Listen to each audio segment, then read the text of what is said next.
It's on. We are here tonight for the most wonderfulness of SD Media Pros. Lots of great faces out here tonight. Give yourselves an applause. Hey, all the cool people are here, definitely. All right. Just a couple little pieces of company business. Everybody, please remember to RSVP. If you can, so we get a better food count. And our wonderful host, Rick here. Did I get that right? Nick. Let's bring Nick up and have him say hi. Tell us about his facility. I want to work here. This is a great spot, I tell you. Just fantastic. Here you go. Nick Nacca. Thank you. Thank you. Thanks for coming out. Riverdale Studios, it's available for rent. We have rates on the new website that we just got up there. Sorry I don't have any literature, but we just got the new logo and the site going. But all the info's there with photos. This thing's really handy. I built it for shooting cars and motorcycles, but it's been really handy for video. Everybody loves it. We can tilt it in any direction. You can get a nice even wash in your background if you want by just bouncing like bounce two lights off of it. It's beautiful.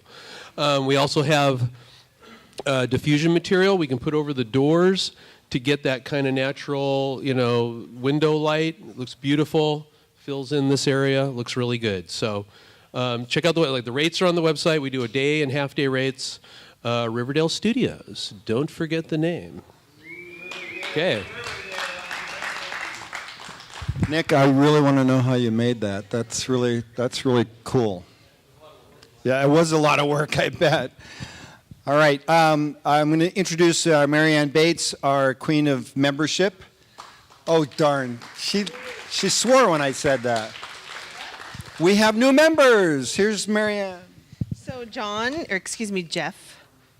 and Jeff. Founce. It's spelled P-H-A-M-S, but it's pretty. Okay, I'm almost 50, man. I can't see. Anyway, come get your pins. You're going to be pinned. Here we go. The man is being pinned tonight. And they're both students at Mount San Jacinto College. So welcome. Excellent. Good work. The next generation is here.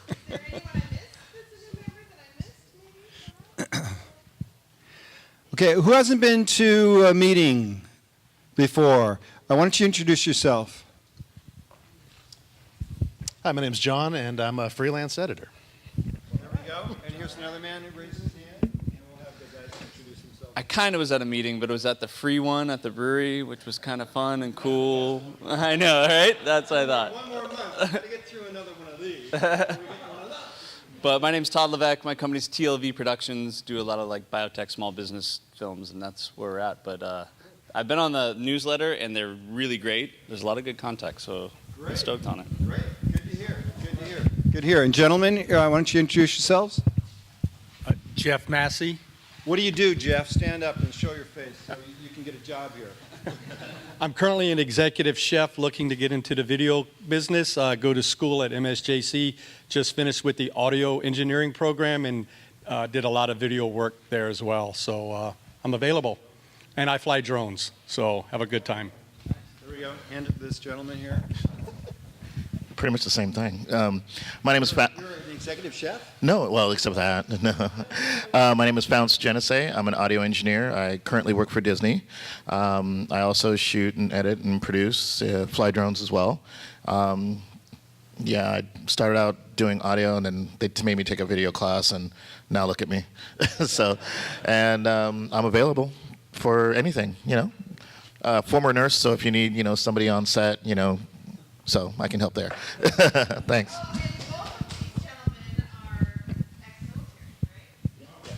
Well done. Congratulations, gentlemen. Who hasn't been to a meeting for a while and wants to say hello? One more. Oh, here we go. Please introduce yourself. Stand up. Rich Babiars. I'm a graphic designer, and I just have an interest in potentially transferring or transitioning to video production. So That's about it.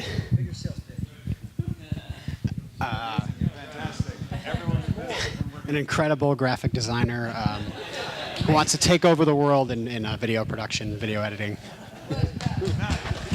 Excellent, excellent. Most of the video guys have to learn the graphics from the other side, you know, and no, that's great to start there. You'll definitely use that skill set. That's for sure. We already got a great compliment on the website. There's a lot of great content here. You can go through memberships and you can get to Video Hub or Production Hub. There is an opportunity to put in your profile, okay? So dig a little bit in there, get into the benefits, get onto the main MCAI site, and get to Production Hub. And Production Hub basically runs the profiling for MCAI.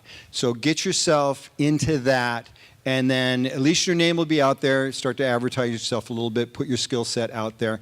And I have used that myself when I've traveled, at least to get some local knowledge. I couldn't hire the guy that I talked to, but I got a little local knowledge. And because you're sharing the organization, you have that in common.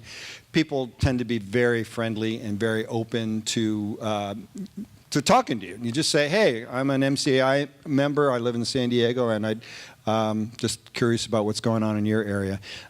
We're everywhere. Okay, so that's the plug. That's MCAI. We got memberships taken care of. We said hello a little bit, and yeah, the boys are going to be introed. Here we go. It's Plug-in Mania. All right, folks. First off, thanks for coming tonight. This is our once-a-year post-production meeting, and we've done a couple different things over the last few years. This year, we wanted to touch on how you can expand some of the functionality of your edit system through plugins. And we wanted to talk about the two, what seem to be the most popular edit systems in San Diego, that being Premiere Pro and Final Cut 10. So with that being said, I managed to lock down a couple of guys that are really experts on either one of these systems. And since there's competing systems, I thought I would introduce them as if it was a heavyweight fight. Ladies and gentlemen, in the blue corner, weighing in at 83 kilograms. I figured we were safe because Paul Baker wasn't here. Paul's the editor in town from Australia.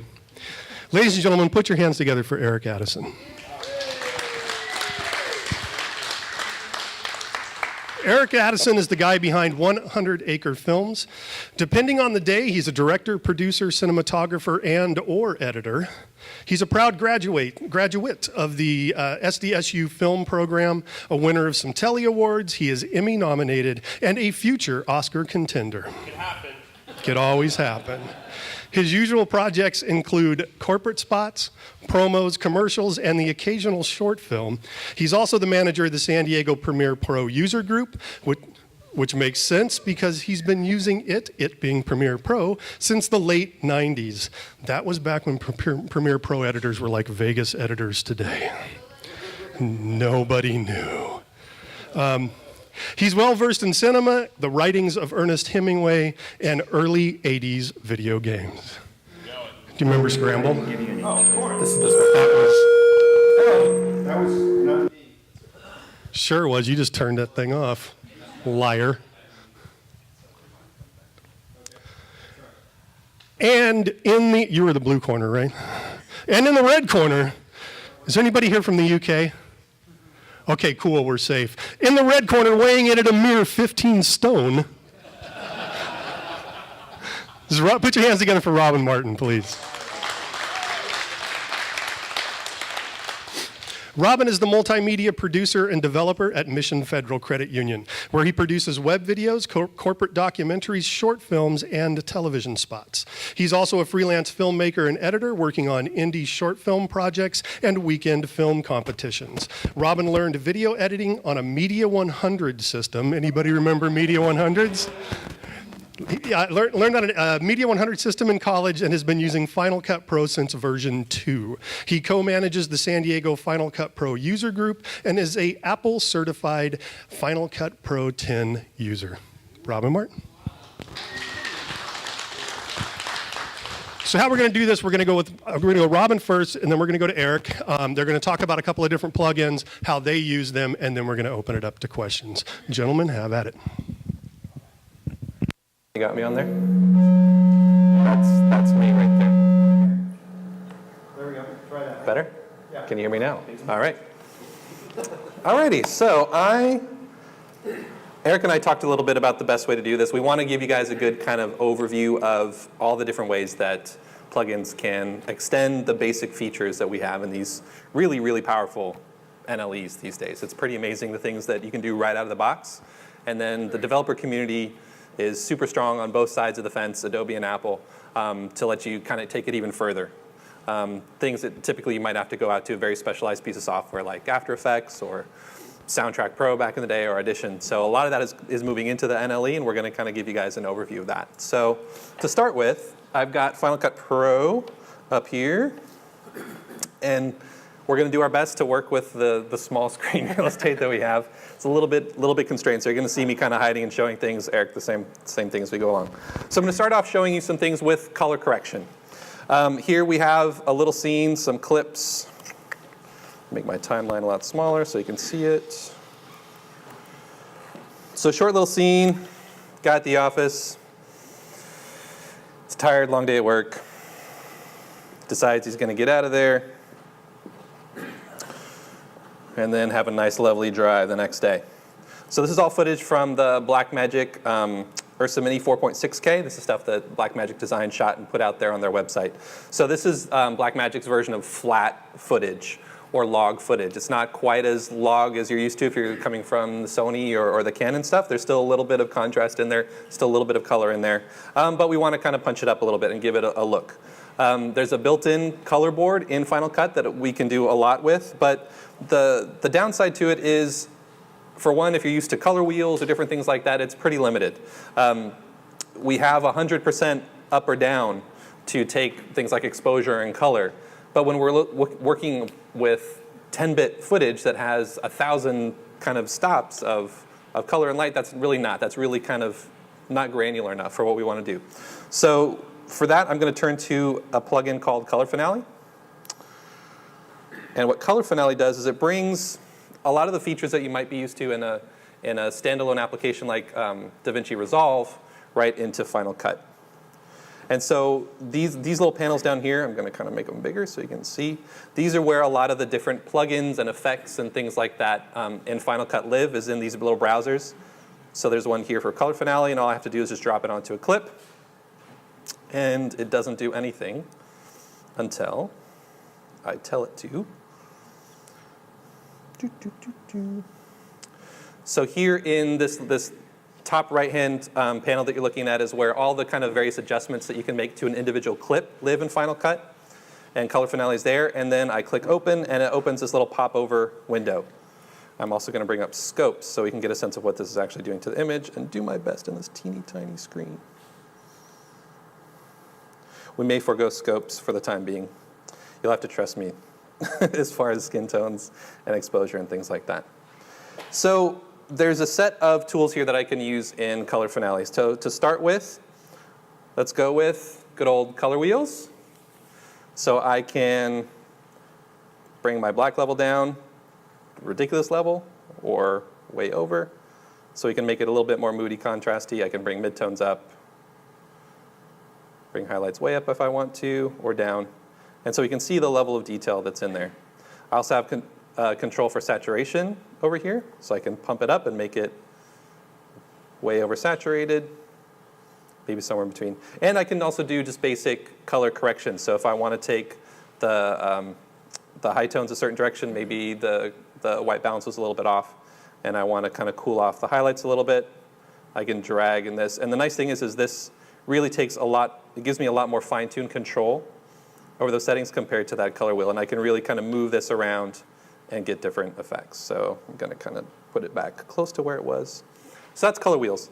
The other thing that's really great about color finale is it really treats all these adjustments like individual layers with opacity. So let's say if I go really extreme on one of these, I can dial it back with this opacity slider here and take us back to where we started, right here. And I can kind of play with how much of that look or how much of that effect I'm applying.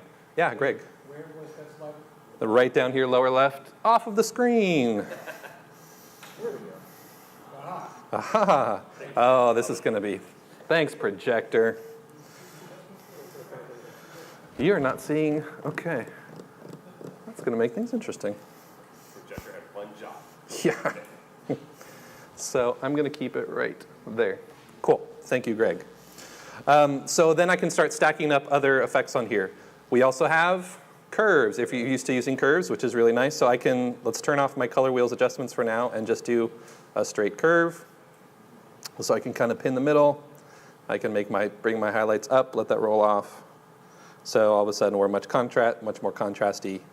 Can bring up the middle a little bit there.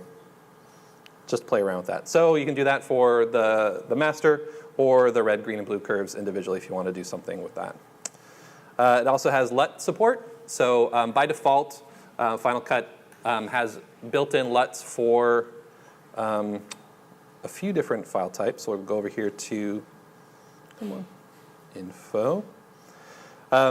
It can handle some basic log processing of ARRI, log C, Blackmagic Design, Canon log, and then Sony S-Log 2 and 3. So that's by default. You can just flip a little file, and usually it'll read the metadata right when it comes in. And it'll say, OK, I understand that this was shot log or flat with this, and it'll automatically apply that LUT to bring it to a Rec 709, which is just kind of the standard output contrast and saturation. I have that turned off on this clip. But you can also bring in other ones. So if you want to have more creative LUTs and things like that that you've brought in from elsewhere, you have different film emulations, and these are just really popular things. So you can bring those right into Final Cut and use those here and apply that. These are going to be pretty subtle in there because I haven't really done much. And then the last thing that's pretty interesting here is this kind of 6-color, what are these called? Vectors. So you can kind of hit these primary colors and some of these intermediate colors, and you can move the hue, saturation, and luminosity for each of these. So let's say I wanted to take all the blue tones in this image, and I wanted to crank them up. I'm going to go back to my color wheels and give myself a little more saturation.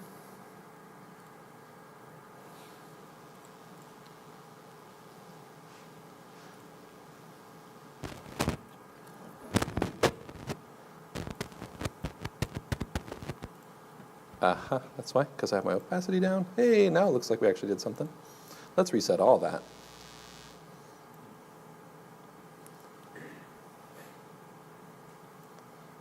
Okay, we're resetting. Okay, so some basic contrast.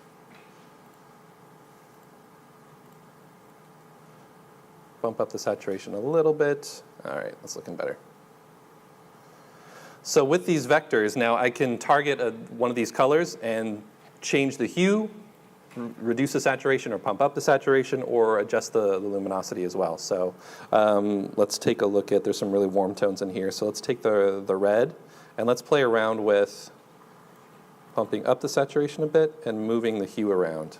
So I'd say, if we wanted to really go crazy with that, we could do that, or move it just slightly more towards magenta or more towards yellow. So it gives you a lot of more fine-tuned control over your image. So let's say that's what I want as my creative look, something very contrasty. It reads pretty good up there on the screen for you guys. It's a little washed out. So then what I can do is just copy that effect then to my other clips, just for consistency across the board. And I can do that by pasting attributes. So I can say, OK, I want to just paste that effect from one clip to the other. That way I don't have to go all the way back and rebuild it from scratch. So now here's my more kind of contrasty garage scene. That's where it started. That's where it is now. The other thing that I can do in Final Cut in general is I can save any adjustments that I've made to a clip, including plugins that I'm using, as an effects preset. So the nice thing about this is I can make a plugin out of any changes that I make to a clip, essentially, that I can reuse on my own. So what I'm going to do now is I'm going to save an effects preset, and that's going to have color finale on it with those settings already. So I can say this is my contrasty look. And I'm going to save that in the color category of effects. Save that. And then so now, when I go back to this third clip that I haven't touched yet, and I want to go here to my color options, that is probably off the bottom of the screen that you guys can't see. You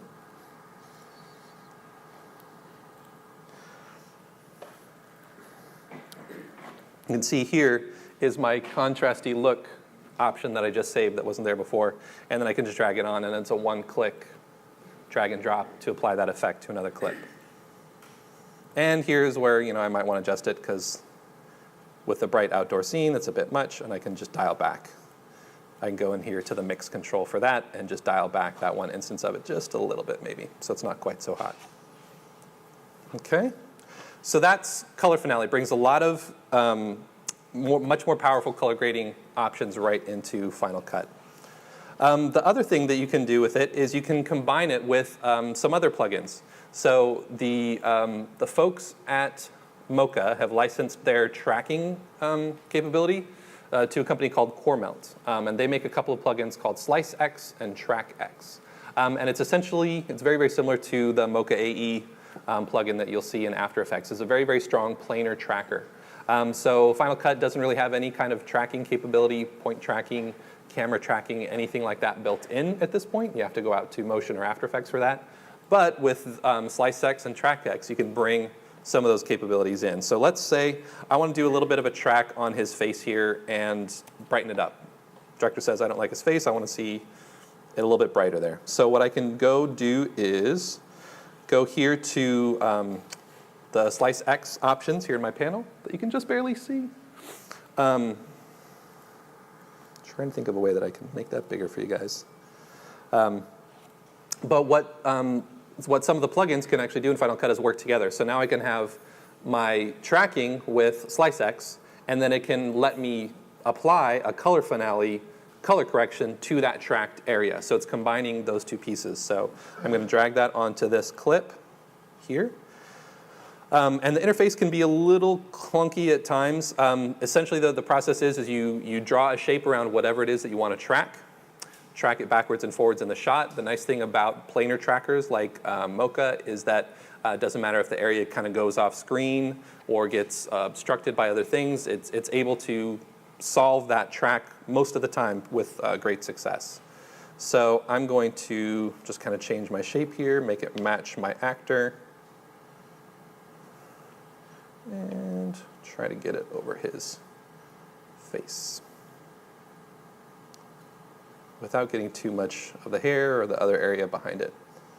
So just enough so that Mocha can kind of follow it. So then I'm going to click the little track forward button down here.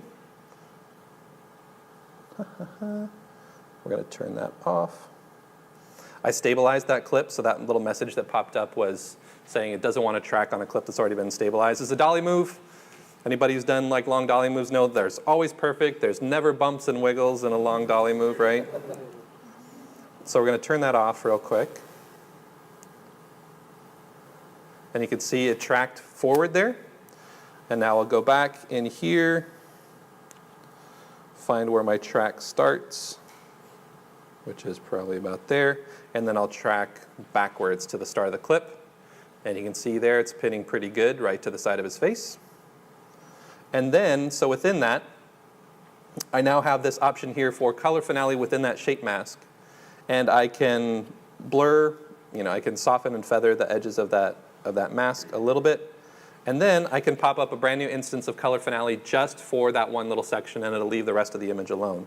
So let's say I want to go into my color wheels. Let's bring midtones up just a little bit. And then let's also not kind of blow him out. Let's bring saturation up just a little bit. Now, if that doesn't read on that screen up there, then I'll do a crazy adjustment so you can see. So let's play that through. So you can see now, a little bit brighter on his face. If you want to go crazy with it just to see exactly what it's doing there, let's make him an alien.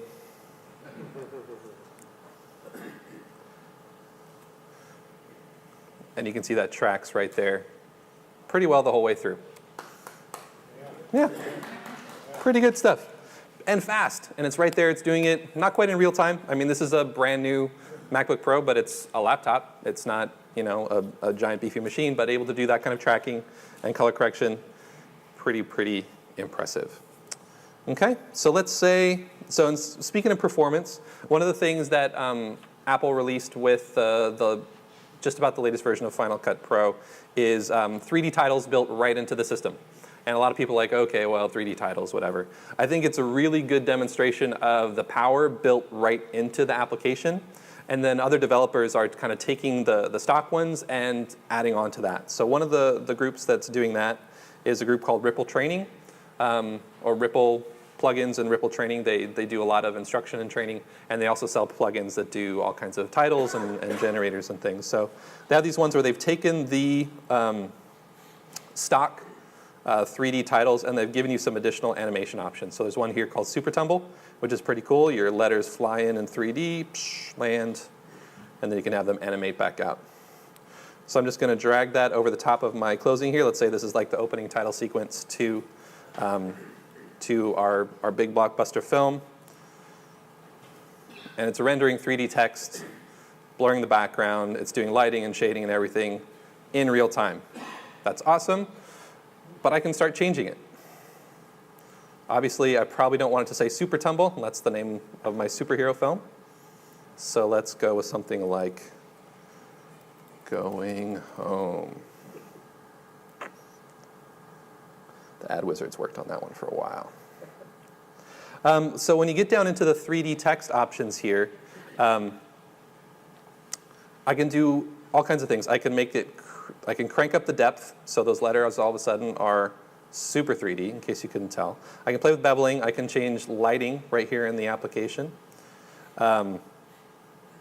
I can change the type of environment that I work with, and also the material. So here's where it gets really cool. I can change this from this kind of fairly generic kind of white substance to some sort of metal, or some sort of plaster, or stone, or wood. So let's say we want to make this, let's just go with something crazy. Let's go with a wood texture, and now I've got a wood texture all the way on there. And I'm going to scale it up so you guys can see the size of this a little bit better. So there's wood texture, animating on, with lighting and shadows, blurring the background, and then animating back off, built in. So that's the built-in 3D text. What this plugin then lets you extend and do is all of this craziness, which is all the animation parameters for how those letters and words move on and off of the screen. So I can say, okay, instead of just kind of assembling and disassembling, I want you to zoom down. Or I want you to sort of track in and out. All with the basic kind of tumble starting point. Let's do rise. So it kind of comes up from the bottom. That's pretty cool. I can also change it so that it goes by the word. So instead of going letter by letter, it's going to make them move in sequence altogether. Not quite as interesting of a look. But you have all of those capabilities. And how much of a blur you want on the background, all kinds of things like that. So these are using the underlying power and tapping into that in Final Cut to let you do these really interesting effects. This is obviously cheesy over the top for the point of demo, but you're starting to see 3D text everywhere now because it's getting easier and easier in these tools. I don't have to go out to my After Effects or things like that to do that. I can do it right here. I can play with it. I can tweak it to my heart's content without kind of round-tripping renders in and out of the system. So those are a few that I have to get us started. Questions on anything so far? We'll make this interactive, yeah. I'm just wondering, are you able to individually change the letters? Let's say you wanted to make it look more rustic and less uniform. Is that within that plugin? Yep. So you can go in here to any of the, I'm going to do a little zoom in here so you guys can see it better. I think you can see most of that. So yeah, I can add layers on top of whatever substance, whatever kind of material matte is on there, and I can add a finish on top. I can add distress, so I can add some scratches on top of that. And you'll kind of see that over here a little bit. Such a show. Yeah, you fed me that one. It's a softball. I've got different kinds of scratches I can put on there. So yeah, there's a ton of customization you can add on these. You can add a layer of paint on top. So let's say it's wood, and then with scratches, and then somebody decided to put some paint over the top of it. So you'll see wood with scratches with a layer of paint on top, which gets a little bit hard to see at this resolution. So yeah, there's pretty much unlimited options for tweaking these once you kind of get something that you like. Robin, I have a question about Yeah, Tom. 4K. How's it managing 4K in your world? 4K is pretty nice to handle in Final Cut in general. It has a really nice proxy workflow, and I'm glad to see that Premiere has got something pretty similar as of the latest update too. So that on a laptop like this with a small little portable drive, I can switch back and forth between 4K online, proxies offline, really easily. Really what it comes down to is your storage, your I/O. Do you have to set up that proxy ahead of time, or is it? You can do it when you ingest it, or you can generate it at any point in the project and say, okay, I want proxies for this now, and it creates them. I see. Okay, so while you're editing, you can work with the proxy so it moves quicker. Yep. Okay. Yep. Yeah, Dave. That you could pin with the motion tracking plugin you showed previously. Mm-hmm. You could pin this to something in the shop, like you're flowing by. Yep. It's stuck in the car. Yep. Yeah. So the SliceX and the TrackX let you do. You can track text to an object and things like that. That's super common these days. Yeah. Yeah. Greg. Cost. Color Finale is $99. SliceX and TrackX come together in a package that sometimes gets discounted down to like $100, $150. Great thing is they have a free version of SliceX that's a little bit more limited that you can try. They also have trial versions so that you can play around with it and see if it works for you at that price point. And then the Ripple training, these title animations, 3D text, these were free that they give away, and they sell a bunch of other ones that actually let you drop on your own textures and things like that to the letters. So that's a little bit harder to get to through the built-in ones. Plus they have a whole bunch of other stuff that I'll kind of get to and show you guys later. Great. Cool. All right. Thank you, Robin. That's part one. Round one. Excellent. Give Eric Addison a chance here in the throw down. Oh, what? Is that what it is? I was supposed to run it. Just click it on. I don't want that on there. Cleaned. I showered before I Okay. came here. Good. That's all good to hear. I hope everybody did, pretty much. There you go. Oh, yeah. You probably want to see what I'm talking about. So we're going to plug and play here. Whose little projector is that? That's a nice projector. Look how tiny that is for the great throw it's making. It's a Sanyo. Everybody, Eric Addison and Premiere Pro. Thank you.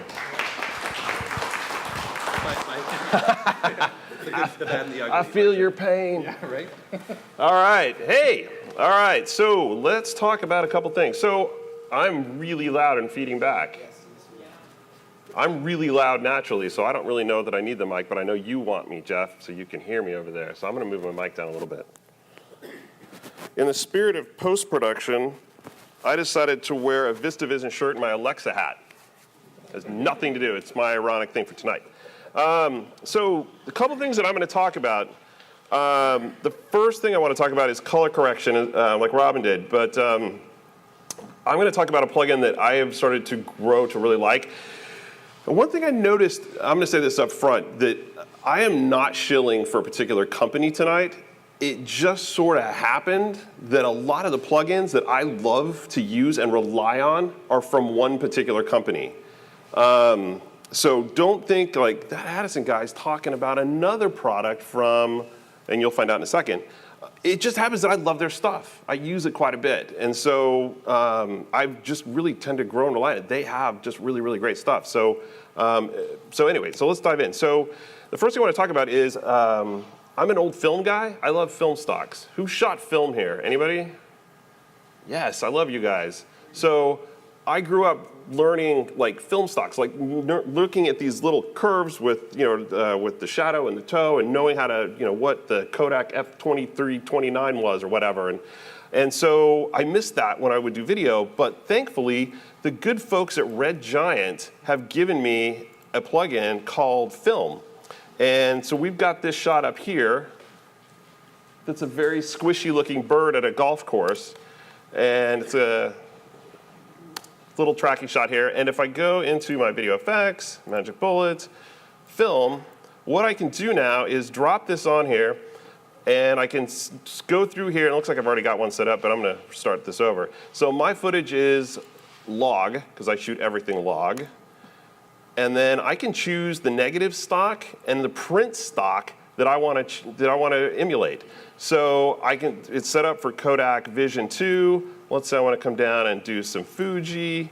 Fuji was always a little bit cooler. And then my print stock, I'm going to make that Fuji film. And so you can see right there, it's just like a little subtle thing, but it's got a little bit more of a look to it. I can adjust my color temperature here, so I can warm that up. This looks like a morning shot. I have tint, so I can go more green or more magenta. Let's go right around there. Exposure, I can adjust my exposure. Actually, I'm going to bring the exposure down a bit. I've got contrast, saturation. I'm going to bump that up. Skin tone, I'm not worried about that bird's skin tone. Vintage or modern. So this is kind of slides. You can kind of see it gives it a little bit more of a sepia tone. Let's go a little bit more modern. And then the thing that everybody misses from film, we all love the grain. So I can bump up the grain if I want to. Now, you're probably not going to notice it up there, but I can't. I'm seeing something here. And then, of course, I've got a vignette, so I could add a vignette here. It's just a real subtle one. And so there we go. So I've got my shot now. Let's turn it off, and you can see. So that's what we started with. And that's what we're finishing with. So, and the thing I love most about this plugin is you can see I've got a red. Oh, you can't see squat. Ha. Okay. So let's do this. All right. So no, that doesn't help. Hey, look at that. Okay, so you'll notice above this clip, I've got a red render bar. But look at this little green light over here. This is my drop frames indicator. It's playing back and it's staying green because it's not dropping any frames. This plugin is GPU accelerated now. So I added this effect and I don't have to render it anymore. Even though it says, hey, you should render this, I just ignore that. A lot of the good Red Giant plugins now, Colorista, Looks, and Film, and some of the other ones are all GPU accelerated. So I can drop this thing on and just keep editing. I'm gonna see what the look was that I created when oh, that's a nice one too. So let's see what this one was. This one was, so this was Fuji as well. So it's the negative stock, print stock. Does everybody kind of understand when it says negative stock and print stock, what's going on there? For you film guys, you understand that, but for you non-film guys, basically the negative stock is what you would shoot on when you were shooting film, and then the print stock is what you would print to. So you would have different stocks, and those different stocks would give you different looks, and so that's kind of what they're emulating here. And the thing that I really like about this plugin as well is that the guy that created it, Stu Mashowitz, went out and shot film. I mean, he shot actual film and then created this based on those tests that he did. So they got it as close as to the actual film as they could. There's another plugin out there called Film Convert. It's really nice. I have a few friends who really like that, who use that quite a bit. I would probably have that, but I'm just too cheap. I've got this. It works really well, and I love it. And I'm starting to use this now on more projects. I used to be a looks guy. How many people use looks? Okay. Wow, that few of you? How many people are editors here? Let's go that way. Okay, good. So the reason you people aren't using looks is because you just don't like it or you just don't know about it. It's really slow. So it has gotten better. Looks has gotten better again. GPU accelerated in the latest version, so if you've got GPU power, you don't have to render it as much. Now, I'm gonna say that, and you're gonna throw like 15 different filters on something, and it's gonna chunk along. That's because you threw 15 filters on there. That's going to slow anything down. But just a few filters and it plays back really smooth. Have you ever fixed the 1 frame at a time issue? No. No, but I guess the trade-off is it's GPU accelerated, so it plays back smoother now. So that was kind of thing. But that has been a long-standing request from them. So I'm going to be jumping back and forth between the older version of Premiere and the new version. For those of you Premiere users, we all know the latest version dropped yesterday. For whatever reason, this new laptop of mine doesn't want to play well with it. So I'm being kind of careful that it doesn't crash here. So I'm just going to move down my list here. So another plugin that I really dig is, and again, it's from Red Giant. Sorry, not shilling for them. It just works out that way. It's from their Universe set. Now, Universe is awesome. And it's awesome because they have a whole set of free stuff that you can get. But if you're a paid member, they keep adding to it, and you get to be a part of that. And a lot of the stuff they're adding is really cool. And I have a feeling that a new version is going to drop anytime, any day now, and there's going to be a lot of new cool stuff in that too. So they keep adding to the set. So it sort of is worth it to be a subscriber of it. But one of the things that I use quite a bit is when I need to show a picture, like a still picture, and I want to give it that sort of picture frame, like an old-timey kind of picture thing. They have a plugin called Photo 2 to be exact. So what I can do, so what I've got here is I've got a shot of La Jolla, and then I got a shot of my wife at the beach, took a couple days ago. And what I'm gonna do is drop that on. So first things about the sort of the quirkiness with this plugin, you can see right away, it likes to do a square picture. And you can do, so I've got this black on here because as you can see, my photo is a little bit more, horizontal. So what we'll do is I'm going to crop, and I've already got this figured out here, so I'm just going to go here. So first thing I do is I crop the photo. Let's see. First of all, I add the photo effect, and then I crop it. And inside the photo effect, so let me show you how I build that. So I'm going to come here. And what I do is inside, first you have your framing. So you have the class or the caption photo if you want to add a caption down there, or you've got a classic photo. So I like the classic. You've got your instant photo fade. So this kind of gives it that Instagram-y kind of look, little fade there. You've got a vignette amount, so you can add the vignette if you want to. I don't know how well you can see that up there, but I'm adding vignette. You've got blur. Now here, the X and Y offset, these are what's really cool. So I'm going to adjust my X offset, and I can slide over to get the wife. And then if I wanted to adjust the Y, I can do the same, but I'm going to go right there. I like that. And then the photo scale. So now I can adjust the scale of the photo and say, okay, let's go right there. And then you have the scale of the overall image. So I'm going to make that 100%. So now I'll add my crop filter to get rid of those little side things. Oops, what happened there? Oh, I know, because I got to put that above it. So once I do that, then I've got my picture. Now, if I come up to my scale in my motion tab, I can control the whole thing, and I can animate it and keyframe it and do whatever I need to do. And it has that cool old-time picture look. So when I have to show still images, if I don't want to do the Ken Burns thing where I just have it fill the frame and then kind of move around, this is another way to go that's kind of cool that I can just sort of throw on some keyframes and say, okay, let's scale it down and let's move it over there, And so yeah, it's just a cool little, okay, that's a crappy background. That's what you get for going handheld at the beach one day. Yeah, that looks great. So anyway, so I have one client that requires that we do a lot of photo montages for. And this plugin gets used heavily on those. I'll go back and forth between full frame and then, it always sucks when people give you horizontal photos. It's like, what am I supposed to do with this? This comes in handy for those, because I'll find a background and then I'll just kind of lay in a couple photos using this, and it gives it kind of a cool and different look. So that's a cool one that I like. One thing I want to talk about too is this is not Red Giant, a company called Filmimpact. They make a bunch of transitions. They've got Filmimpact 1, 2, and 3, but they just released this new thing called Bounce Pack. And what it is, so let's come over here to Bounce. So I've got some text here, and you can, so this one I believe is Impact Spring. So by dropping this on, let's come on, play it back. It gives it a little bounce. You know how well you can see that? Maybe let's make that a little bit bigger. Let's center it up a little bit. I gotta remember what's going on back there. So let me render real quick just so you can watch it. So you see it's got a little bounce to it. And if I come in to the settings for it, it's got this overshoot or it's got bounce, and you can see you can change the dynamics of it. So you can kind of give it more of a bounce if it comes in.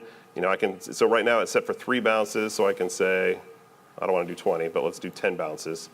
So let's see what that looks like. I'll render it real quick here. And well,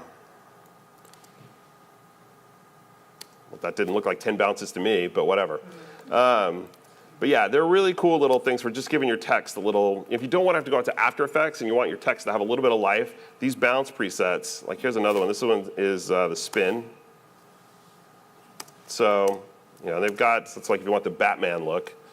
But they have a whole bunch of them that you can choose from here. And like the C push one, let's see if that one will play smooth here without rendering. Someone's got a little bounce.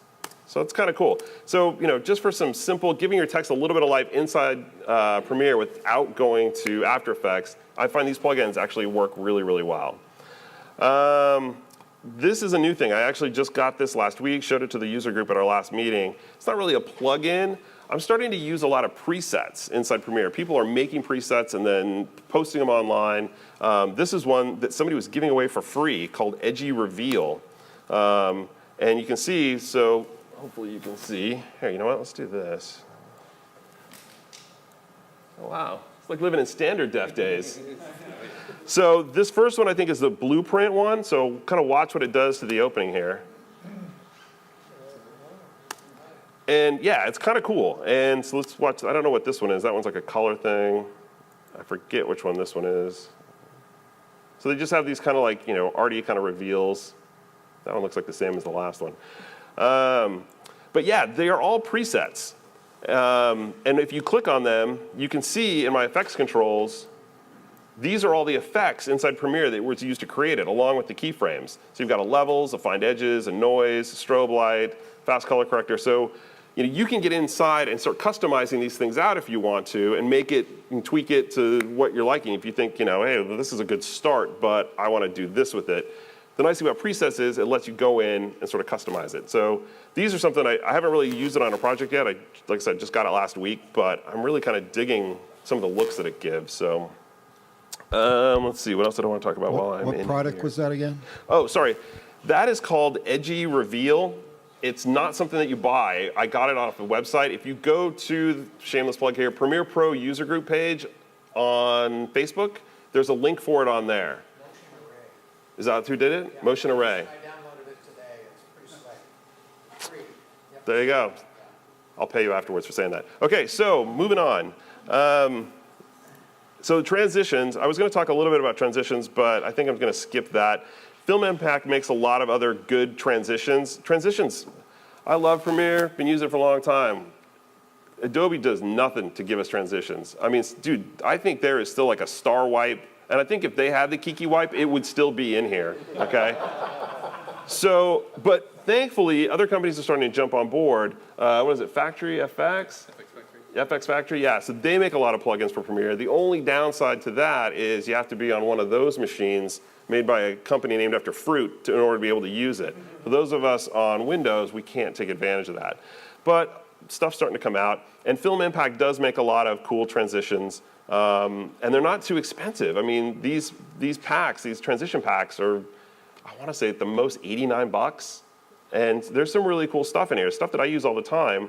I'm going to show you one right here. Let's see, is it the flash? No, where is the, not the wipe. Can't I see it right now? It's 2, because it's in 3. That's what it is. Oh, the light leaks transition. So this is one that I like. So we got a transition here, and it does a nice little light leak. And if you say, well, that light leak sucked, that's fine, hit generate. And it'll make another one for you.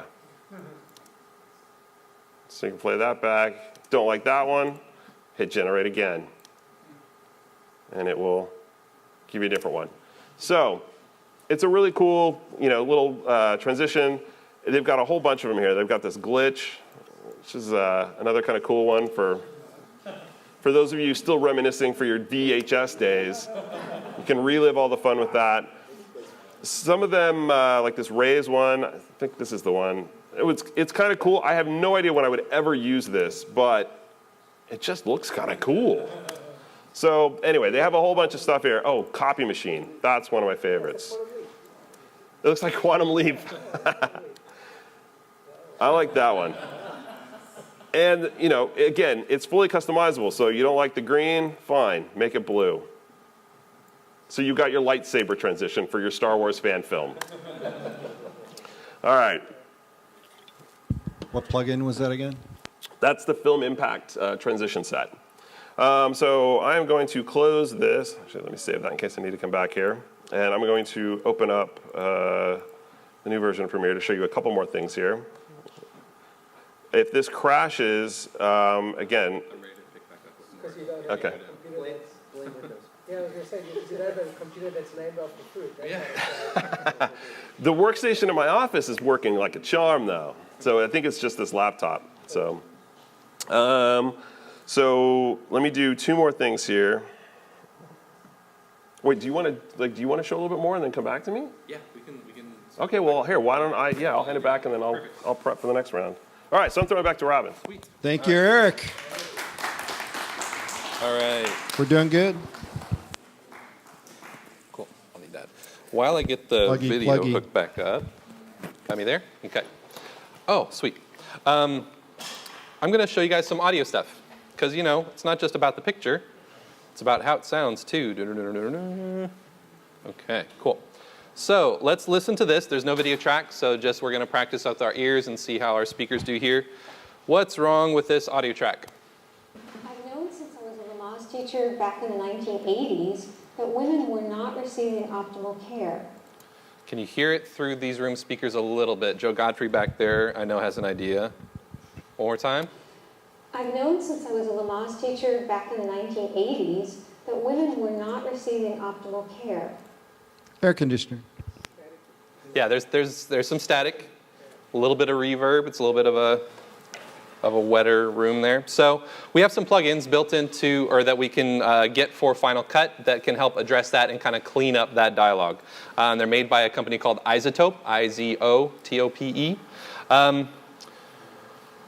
See how well we can see. You're not going to be able to see that corner. So I'm going to bring the bottom of my screen up a little bit.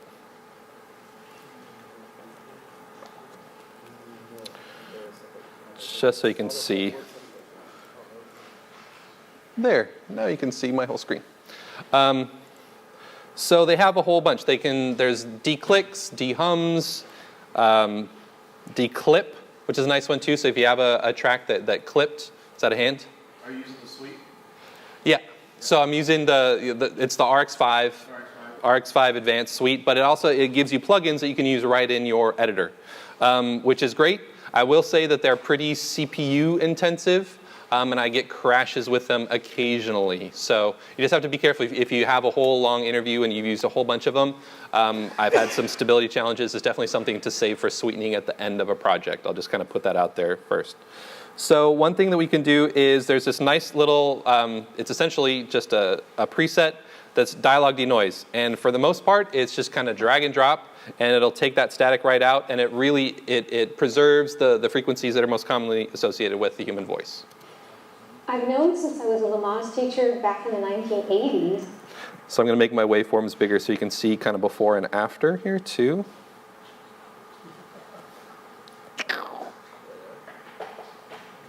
So you can really see the difference. So that's after. I've known since I was a Lamaze teacher back in the 1980s. And here's before. You'll see the waveform change a bit. It brings up a little bit of that noise, that lower level stuff. Just right there, right off the bat, that first second.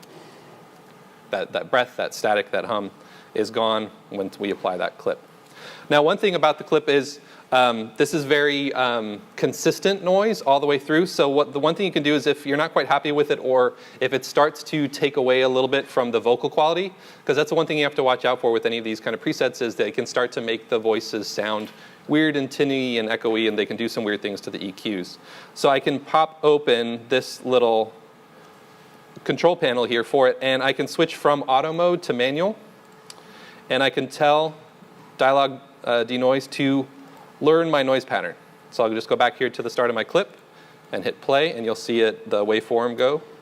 I've known since I was a Lamaze. And that's pretty much all you have to do, and it's learned my noise profile for that clip.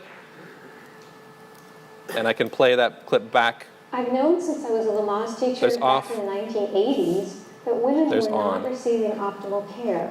Okay? So that just helps kind of bring that voice out, takes out some of the noise, so that if I want to compress it and bring it up a little bit more, I'm not bringing that noise along with it.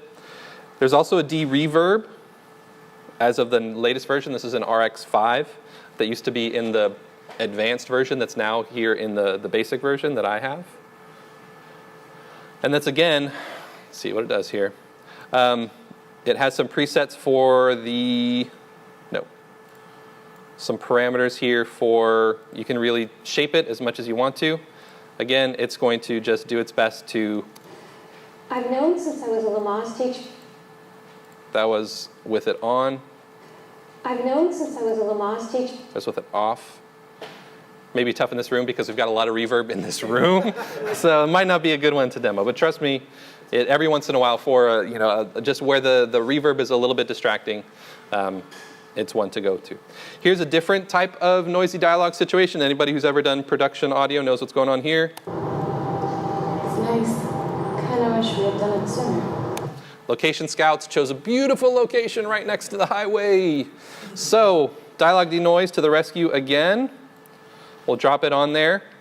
And then in this case, we'll leave it on auto because our background noise is changing. As those semis and as those cars go by, we'll leave dialogue denoise in auto mode, and we'll play it again. It's nice. Kind of wish we had done it sooner. We'll A/B these real quick for you guys. So you can see it's not going to eliminate that noise. That would be a bit much to expect from a drop-in plugin, but at least takes it down to the point where the voice is a lot more intelligible. So here is off. It's nice. Kind of wish we had done it sooner. And here's on.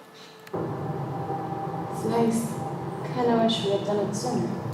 So pretty huge impact in the intelligibility of the voice there. Still get the presence of the location a little bit, but it can be a lifesaver, and it's literally just drop it on and it fixes it. It's huge.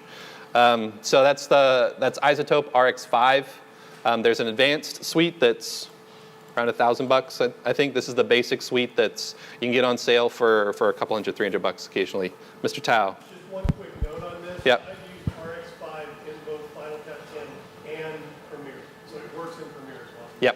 Yep, it works in multiple hosts. And there's a standalone app, so if I want to, I can go off to the standalone RX5 suite, which has even more controls, and then it's just a matter of round-tripping a clip back into Final Cut to do spectral repair and some of the things that you can do in Audition, some things that this guy might be showing in a little bit. I see hands. Go ahead. Questions? It's got the stamp of approval right there. Cool. Another one over here. Would we need something more sophisticated than a drop-on for, I've got this one scene where I even catch it when they're shooting, and he's got a swivel chair and the armrest clicks. It's a click. Yeah. Is that something you There's- want to stop with this? Yeah, there's some D-click. There's just a drop-on D-click that can get a lot of those kind of really quick hitting ones, or you might have to go off to spectral repair and you can actually paint out. You'll be able to see those frequencies and paint them out, and it won't affect other things in the recording. Spectral repair is the ultimate audio. The spectral repair is a feature. It's a tool inside of the RX5 standalone app that comes with these plugins. And Audition has it as well. Yep. So if you're in the Creative Suite, you've got that option too. Anybody else on those? Cool. I'm going to go over to show a couple more things. So here in we're going to go back to our our guy here having his rough night at the office. And let's say we want to show kind of what that message was that he got on his screen. Plugin manufacturers are making all kinds of really interesting things for generating titles and effects and stuff that'll show up in your timelines there. So I'm going to go over to here, and I'm going to drop in this little animation that I built using a plugin. So I'm going to go full screen for this so you guys can actually see it. It's going to be another late night. Please come home. I can't. So we've got some messages there. We've got some animations. And you're seeing these little overlays because this is a trial version because I just wanted to demo it for you. This is something out of the FX Factory app store, essentially, or plugin store. I'll show you guys that in a little bit. But it gives me all these different components, and I can build this chat message window and show all the animations as these things come in. So let me show you how I do that. So let's see how well I can show you the whole screen here. So it gives me elements for the top bar. Here on top, I'm going to turn that off and on so you can see it, all those animations. But within that, I can change the color if I want to for the background. I can change what the individual text says. So instead of Industrial Revolution, it can say, the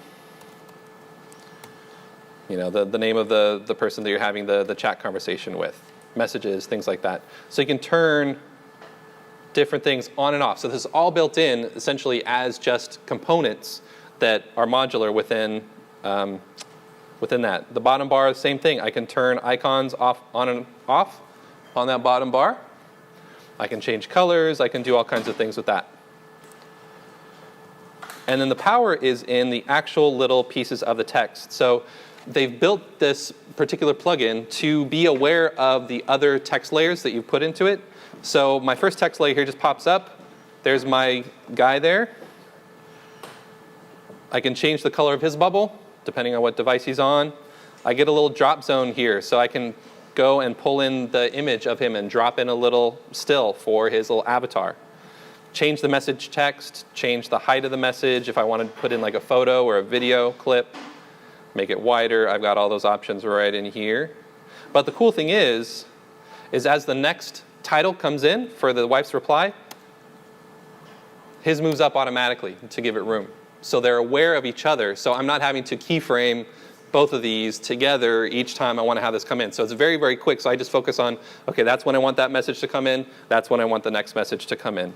And then her message is the same thing. I can customize what the type says, the color, her avatar, all those kinds of things. So for instance, if I wanted to do another one, have her reply to him at the end here.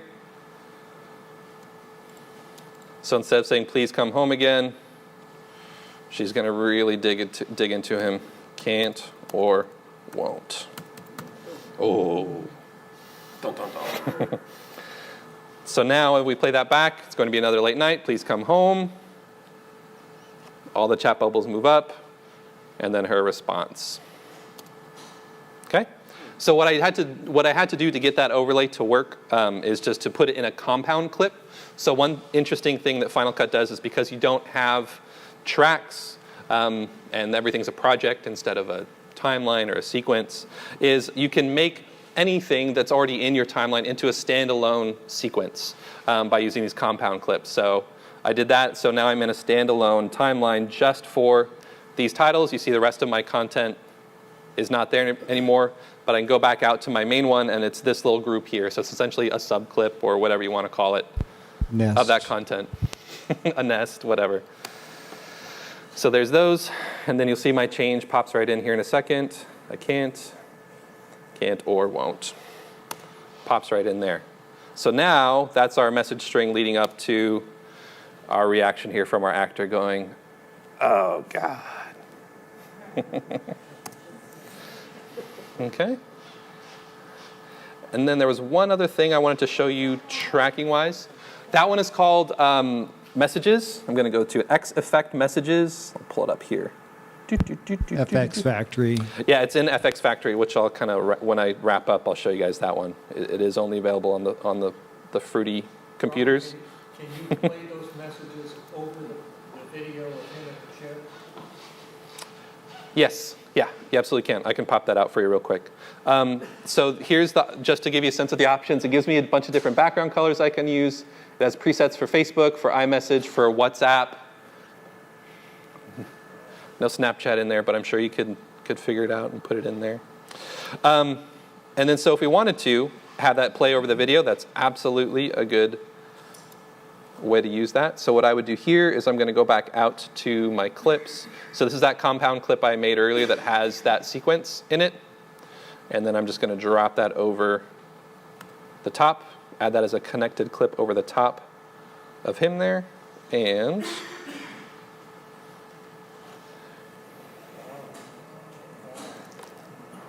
oh, but it cut off because I made it too short. Go back into full screen.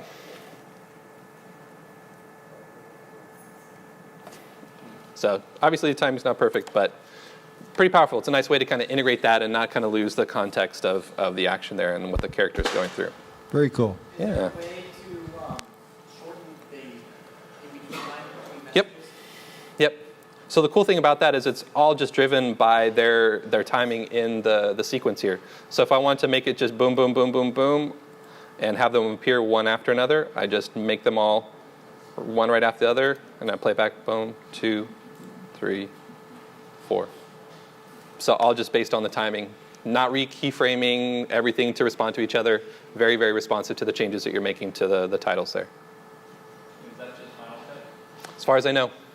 Yeah. They may have a Premiere plugin on that one. You know, let's just get into FX Factory has gone heavily to Final Cut 10. Yes. Heavily. If you almost would have better luck going to After Effects for the finer level detail types of plugins. Yeah, this one is within this company. Yeah. So this particular one is only available on Final Cut 10. But if we go back out to their kind of overall catalog here, we can see a bunch. What's one that I know is for sure on everything? I usually just drill it down to After Effects. Yeah, you can just go here in the catalog and sort by. Yeah, so there's a drop down here so you can find things that are available in other hosts. And most of the time, anything that's available for Final Cut also has a standalone motion component to it, which I'll get into in a little while, but that gives you even more control over the animation, the treatment, all the options beyond just what they give you out of the box. Okay. Great, thank you. Well, yeah, one more quick one, and I'll pass it back over to you, and then we'll keep this going. Eric's getting tired over there. I'm fine. Okay, so let's do one other thing that I wanted to show you with the tracking here. So in this final aerial shot here of the car driving off, beautiful sunrise, but there's that house that pops up there on the hillside towards the end of the shot. And it could be intentional, maybe that's where he's driving to, but it's something that maybe, for instance, for the story that doesn't work, you don't want to see what his final destination, where he's going, and that's distracting. We come back later and we want to change that. So I'm going to go back to Slice X and show you another thing you can do there, and that's called an object remover. So essentially I can draw a little area around something that I don't want to be there, tell it what I want to replace it with, it'll track and do that replacement on the fly without me having to do a lot of keyframing and things like that. So I'm going to drag the object remover onto my shot, get to a good frame where I've got that house there, probably this final frame.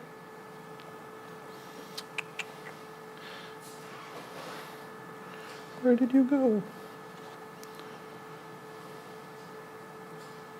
I'm going to get that out of the way. There we go. Make sure I only have one instance of it on there. Okay, so this shows me my area that I'm using as my source, and then I can draw an area over where I want to replace. So I'm going to grab the little drawing option here too, and just draw a little shape around that.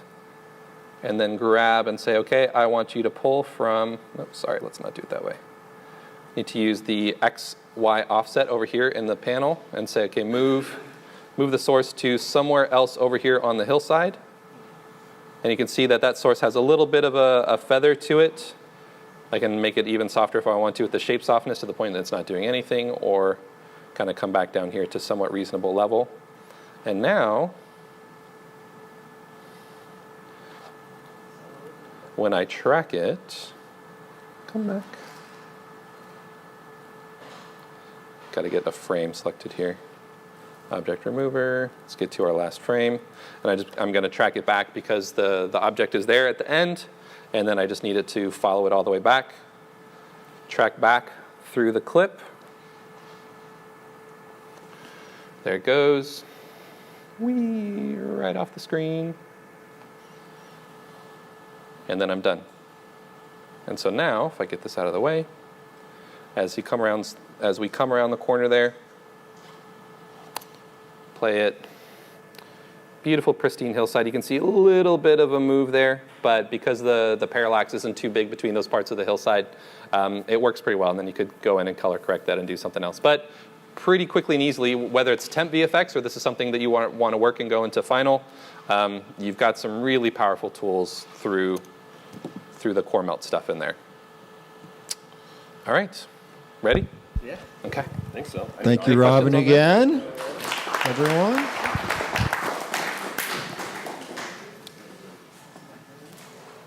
Grazie. Now the computer for real men. That's right. Folks who don't mess around. So I'm going to show something to do with audio. I mean, Isotope is pretty much like, if you're doing audio, I don't think there's like another plugin that you can really show. I mean, that's why I didn't bother, like, because it's like, what's the point? I mean, that's a really great plugin. So, but I am going to show you something new that's in Audition. So I have a clip here. Oh, I need the audio. So one of my clients has a room they like to shoot in, and unfortunately, it's right above their power supply, like their power generators. So every single interview we do, let me get the audio turned on here, sounds like this. Okay, so let's just have you just have it. That's awesome. It's a nice hum. And no matter where you go in this room, that hum is there to varying degrees.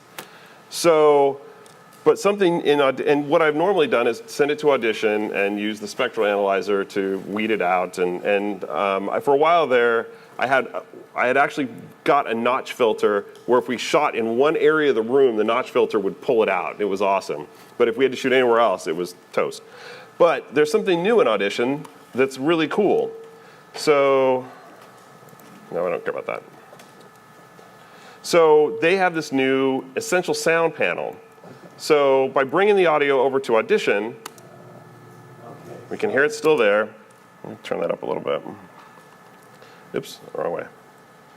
So I've got this dialogue panel over here, and if I come and just click on de-hum, I haven't adjusted anything. This is just straight out of the box. So let's go ahead and play it. Okay, so let's just have you just so we have. I think it's gone. Is it still there? I can't hear from this side of the speaker. I feel like I'm in a band. I need a monitor right here. But that's pretty good. So it has the de-hum. It's got a reduce rumble effect, reduce noise. And basically, it's doing all of the stuff that I used to use the spectral analyzer for, and it's putting it right here. And the great thing about it is, if I click on the de-hum,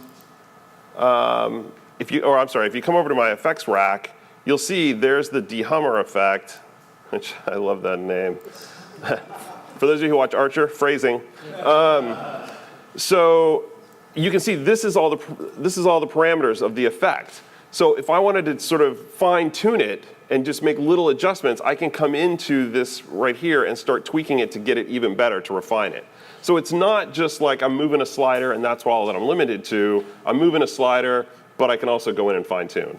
So that's a really cool effect. So now I no longer have to go to the spectral analyzer. I just do this. Joe.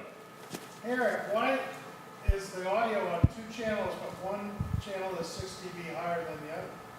Because I always record that way, because people tend to speak like this sometimes, and then they get really loud, and then they kind of get quiet again, and they do the rest of the interview. So one is always softer than the other, so that I have that safety. Thank you for asking, Joe. I knew that. Yeah, I knew you did. I don't know why I'm talking. I'm like the worst person to talk about. I know Jack, this is like, thank God for Audition, because if I didn't have this, I'd be screwed audio-wise. So one other quick thing I want to talk about. What section is this called again in Audition? It's just the essential sound panel inside Audition. So if you open up Audition in the new version, it's there. All right. So the other really cool thing, and I didn't really prepare for this, but for those of you who don't know about the remix feature inside Audition, does anybody not know about this? Okay, like 2 people. Real quickly, if your song is 2 minutes and 58 seconds and you need it to be 2 minutes and 30 seconds, Remix will shorten it for you and do the edits and make it sound smooth. And 98% of the time, it nails it. A couple other times, it's been kind of wonky, but you just tweak it a few seconds and it fixes it. So yeah, the remix in here is just amazing. So yeah, this essential sound panel has a lot of awesome stuff. You can see I can improve the clarity. So like the guy speaking here. Okay, well, this is just, let's see if I can find some audio from him. Michael Scogan and my... So I can come down here and enhance the speech. I can say that he's a male, and it's going to go through... Michael Scogan, M-I-C-H-A-E. Let's turn on, I lost my hum. But you can see it added a vocal enhancer over here. So this panel, for someone like me who doesn't know a lot about audio, is a lifesaver. I just am going to start depending on this thing so much to help me fix problem audio. So let's go back to Premiere. When it comes to tracking, I know Robin talked about tracking. Premiere actually has a really awesome tracker built into it. And I'll just quickly show that for those of you who don't know it or haven't seen it. Every effect has a masking ability to it. So if I wanted to blur this guy's face, just find my fast blur. Should have typed fast instead of just blur. There we go. So I'm just going to drive this little fast blur on. You can see underneath there, it's got an ellipse, a square, or the free draw to create a mask. So I'm just going to, actually I'm going to create an ellipse. And I'm just going to move it over this guy's face. Let's go to the beginning of the clip. I'm going to blur it out. The mask is a little bit feathered. And if I just hit the play key right here, it will start tracking for me. And I have used this tracker, and it's really good. I used to have to send everything over to After Effects. I'm not a Mocha guy. If you do use Mocha, all of the Mocha tracking data will now come into Premiere. So fortunately, this tracker for me has worked really, really well. And you can see it's sticking with the guy, and I've had it moving around quite a bit, and it's held up. So I'm going to hit stop. Did you just hit the play button? That's all you did? I just hit the little play button right here, and I can track forward, I can track back. You can see all the keyframes that it started to create, if I were to make that bigger. And you can see now, if I come down here. Okay, so let's have you just so we have.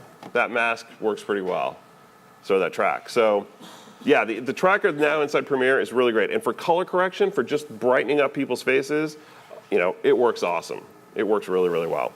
So I'm going to talk a little bit about green screen. The next clip I'm going to show you was actually sent to me. Somebody shot this way and gave it to me because they gave up. Here we go. Who put the green jacket on the person in front of the green screen? It's a different kind of green. It's a different kind of green. So anyway, I got a panic call from somebody one time. Hey, I can't key this. Really? So there is a great plugin from Red Giant again called Primat. In my hierarchy of color keying, in my opinion, if you're doing color key work, you should have at least 2, if not 3 resources. The Ultra Keyer inside Premiere, which I'll show you in just a second, is really, really good. But it wasn't able to get this. Primat, on the other hand, using it, this is what I was able to get. If it will update here. So it's not perfect. I've still got some fringing around the hair, and I did this super, super quick. But I kept the green in the jacket, and the key's not that bad. I could still work on it and fine-tune it, and I was able to get a pretty decent key for the client after spending multiple hours which I was charging for hourly, but I ended up getting it. But Primat, let me show you quickly how Primat works and why I love this keyer. So I've split the head and the body into two different levels, so you can apply a different level of key. Yeah. In just a part. Yeah, that's one way to go. So with Primat, if I drop it on, what I love about this is when I need to key, I'm just gonna I've got it set up to the point sample. So I just drag, oops, I got it selected here. I just drag here, boom, we're on our way. So, oops, it's not perfect, but that's fine. I'm gonna come down to my controls here. So I'm gonna clean my foreground, and I'm gonna go from point to rectangle. So I'm just gonna select the area that is my foreground, and it's gonna start fixing that. Now it's getting kind of squirrely with the background, but don't worry, I'm gonna fix that in a second. So now I'm gonna come to clean my background and do the same thing. Just select that area, and boom, we're on our way. So it's just a matter of fine-tuning it from there. So that's Primat? That's Primat. Because it can select multiple levels of green. And other programs, they just want to see one green, and their latitude is very narrow. Yeah, Primat's awesome. It's really one of my favorite keyers to go to. I'll use Ultra first. If that can't do it, I go straight to Primat. I know a lot of people who love, what's inside After Effects? Keymat, or Keylight. I know guys who love Keylight. Keylight is extremely powerful, but it baffles the crap out of me. I sit down and I try to key with it, and it's just frustrating. And so I just go, once I discovered Primat, I'm like, boom, done. Second in command, second in line for keyers. It's really, really good. Something else I'm going to show you in regards to keying, another thing that I really like is, so we've got this shot here. So this shot started out like this. So first thing I did is added a little color correction, added a little 4-point garbage matte. I use Ultra on this because I didn't put anything green in there, and I know how to light a green screen. And then the last thing I did, so that's a pretty good key right there. But the last thing that I like is this thing called Color Matcher. And what Color Matcher does is it samples the background image and takes some of the color value from that to put into your foreground object. So I'm going to turn that on, and I don't know if you can really see it up there, but it adds a little bit of blue to sort of match that background. And you can see the target layer I've got set to level 1, the strength I've got here. I have color offset if I need to adjust anything there.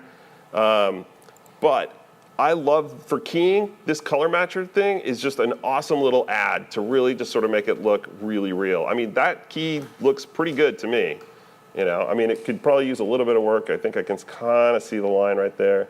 If I come up here and adjust that, I could. But anyway, it works really, really well. Another thing that I like to use sometimes is a thing called light wrap. And what light wrap will do, if I drop that on, so we're going to... Is that built in? Is light wrap built in? No, that's an additional plugin. Color Matcher and light wrap come in the plugin called Key Correct. Actually, they're actually both built into Primat. So if you have Primat and you use that, these things are built into Primat. But they stand alone inside another effect called Key Correct, which has a whole slew of keying additions and helpful tools.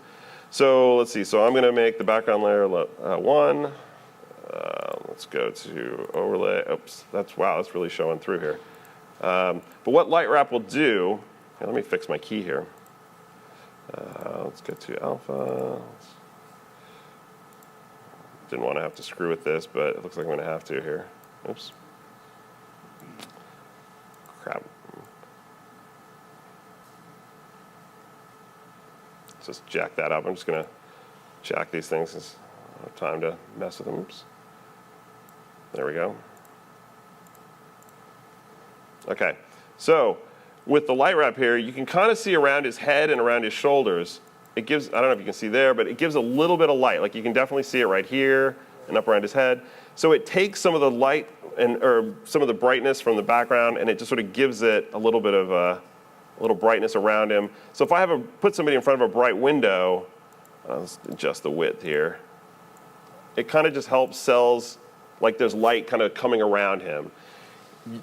I don't use this all the time. For some shots, like I've had to key people against really bright, kind of blown out windows. This works really well, just adding a little subtle kind of brightness around him to help sell it. I don't know that I would use it in this particular shot, but it's another tool that's really, really handy. And also one last thing here, and then I'll turn it back over to you. And this isn't really a plugin so much as it's a bunch of products. I love Rampant Design.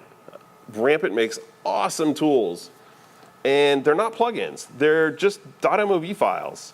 So I've got some footage here, and so I've got a Rampant 4K flare. This is just a lens flare.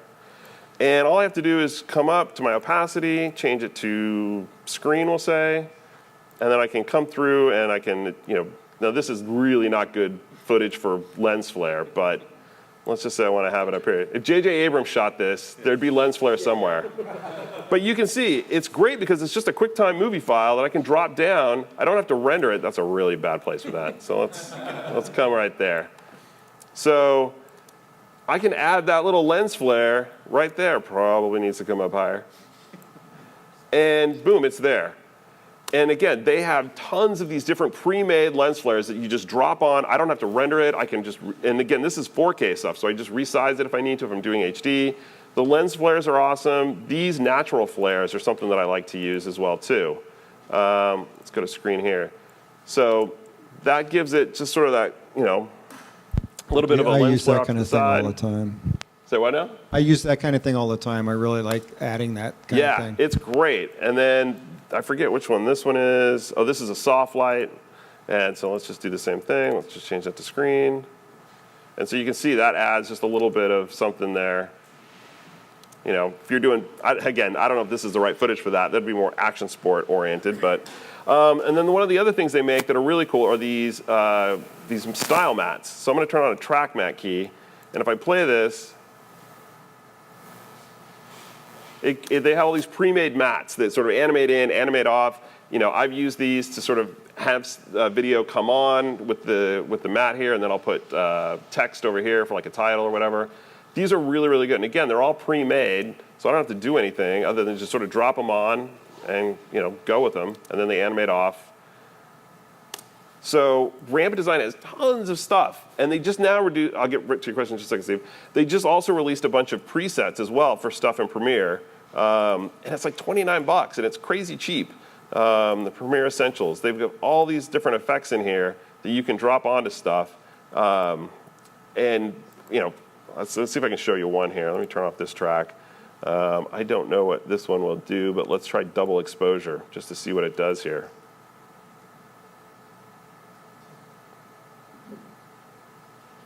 Okay, I'm not sure what. Oh, so it's kind of, it's kind of giving it a ghosty image. So anyway, so they have a whole bunch of different things here that you can drop on, and again, they're all presets, so you can get in here and you can see what's making it and what's doing it, so you can adjust it as you need to. So again, Rampant Design is a company, and they, oh my gosh, they have sales like every freaking week. Everything's 50% off, 40% off. So it's one of those companies that just go get their stuff. I guarantee you'll use it. I use it all the time and love it. And the owners of the company are amazingly supportive. Sean and Steph are just awesome. So I always like to plug them when I can, just because they make good stuff and they're really quality people. So I think, oh, Steve, you had a question. Question? I'll say the same thing. I own a ton of their stuff. Don't ever pay retail for it. Get on their mailing list. And it used to be you have to wait till like NAB. Yeah. Now, like you said, it's like once a month. They'll be literally 40, 50, 60% off. Yeah. What company is that again? Rampant Design. Rampant. Okay. Don't ever pay full retail. Yeah. Get on the mailing list. Exactly. Yeah. Gary? Or come to the Premiere Pro user group meetings where we raffle off one product a month because they are a sponsor of the group.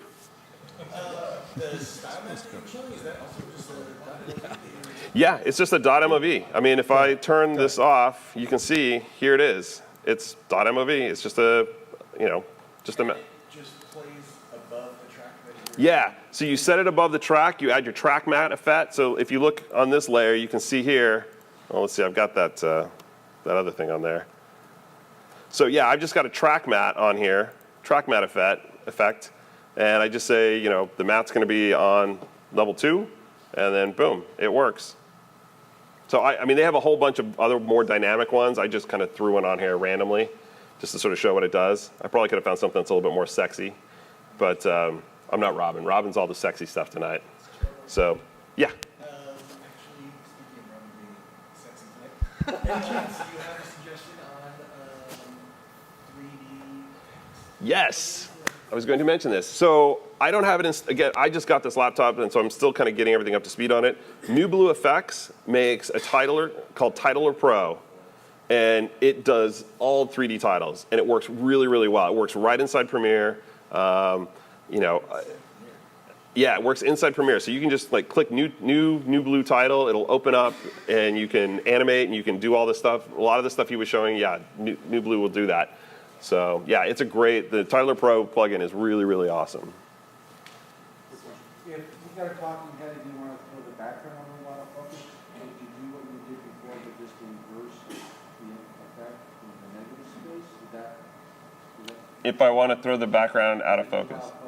With a tracking. That's a good question. I don't know. With a tracking. I would map. probably shoot it out of focus, but let's see. Let's invert it. Well, yeah, it'll invert. So there you go. You just have to be very detailed Yeah. about tracking. Yeah, exactly. Yeah, I mean, yeah, you could go in and tweak the mask. I mean, you know. So yeah, there you go. Yeah, you just click, choose invert. Great, thank you, Eric. One more bit here from Robin, and then we'll move on to the wonderful. Oh yeah, we gotta save time for. We have. for Did everybody get a slip of paper for the raffle? Okay, everybody's good there. Okay, good. Got me on there. Check. Okay, so since I'm showing all the sexy stuff, what's sexier than free plugins? Right? Okay. So I know we've talked a lot about kind of pricier stuff. There's a website out there that if you're using Final Cut 10, I suggest you check out. It's called fcpxfree.com. And they collect tons and tons and tons of these free plugins. And that's people who are doing things for color, things for title, things for generators. You can go and browse through the functions here. Say, I want something for 3D, I want something for generating backgrounds, and just go down the list. And they've got tons of stuff on there. So if you're on a budget, this is a great resource to go and look at. And I'm going to show really, really quickly one of my favoriteest ones. And that is by this guy called Alex4D. He's a very, very smart guy. Alex Gollner does a lot of development of motion plugins and things like that. And he has one. It's super simple. It's called Grow Shrink. And so anytime I want to do like a small push-in and fake like a little bit of a zoom or a little bit of a dolly on a static shot, I'll grab that. The thing I like about it is it gives me this little draggable point of interest. So I can say, where do I want that move to go to? So let's say I want to kind of end up here because I know this is where my actress is going to end up in the shot. I go back and I play it, and it gives me this very subtle 5% push-in to that location. I'll crank it up so you can see it. So let's say I want it to be more like a 24, 25%. Same thing. Play that. Really, really subtle. How are you dealing with resolution, or you're losing some? I mean, it's scaling it up. So you're losing a little bit of resolution if you're at your native resolution or smaller. If you're 4K and you're in a 1080 timeline, go nuts. Exactly. So that's one of the ones, and I use, and it's just one of those little utilities. It's totally free. He gives it away on his site, and it's on that website as well. You can adjust a bunch of other things on here, but it's just one of those that instead of going in and animating in keyframes with scale, this is dead simple with percentage, and the little target makes it just a lot better than trying to dial it in with numbers. And then the other one that I want to talk about. Yep. So you've got a start scale here. So if I want to start at 20% and end at 0%, it'll give me a shrink move. And same thing, it'll start focused in there and kind of pull back real quick just by flipping my scale numbers here in the parameters. Yeah, and just gives a little bit of move to an otherwise static shot. Totally free. Alex, 4D, Grow Shrink. And then the other thing is a lot of the people that are developing all these plugins are using a tool called Motion, and that's also an Apple program. I mentioned it a couple times. It's $50. If you own Final Cut 10, you should absolutely own Motion as well. It's a great $50 well spent because you can take any of these stock titles or generators or things that Apple has provided, so like a basic 3D. All you have to do is right-click on it and say, oh, I want to make my own version of that, and open a copy in Motion. and then I'll have access to a whole bunch more controls. I can make presets. I can do things and make a version that's colored with the colors for a brand specification, or put a logo in it that I'm going to use all the time for a client. I can put drop zones in there, so I can just drop any image or piece of video that I want to, and just make these really, really reusable, functional pieces. And so it's really a crucial piece of the toolkit for anything that you're doing plugins-wise. You can be your own kind of plugin maker for Final Cut 10 using Motion. So that's kind of what I got to close things out. Questions? Very good. Thank you all. Thank you. Any last questions? Questions? Here we go. When you made the contrasty color effect, yep. You saved out your preset. I'm assuming it saves it out as a user preset, not tied to the project, so you can open up another project or another whatever Final Cut is called. Yep, absolutely. So when you make those presets. So how do you save a preset? So yeah, so what you can do here, zooming in. So you've got this button. Yeah. Yeah. So and this will be So this is going to be any of these things. So if I changed any animation, I can stack a whole bunch of these effects and plugins on here, save that out, and then this category here is essentially the folder that I'm saving it in Final Cut, and then that's available to all my projects. Yeah, not just that one sequence. Excellent. Anybody else? Good questions. One more. Thank you, gentlemen. All right. Thank you so much. Absolutely. All right. Everybody breathe. Okay, here we go. Everybody, that was a great meeting, guys. We learned so much. Exactly. I'm going to press upon both of our presenters to make a list. So Mike Tao, when he does his wrap up, we can just go to the website next week and go right down. It'll be in the it'll be in the newsletter, and we'll be able to just go right down the list and see all of the great plugins that we have to go for. All right, good. Eric. Yeah, okay, that's a private thing between these two. All right, I thank you, everybody. We're going to do a little wrap up and a wonderful road show that has landed here in this wonderful place. It's the Mike Tao and Marianne Bates show. Who's making our theme song?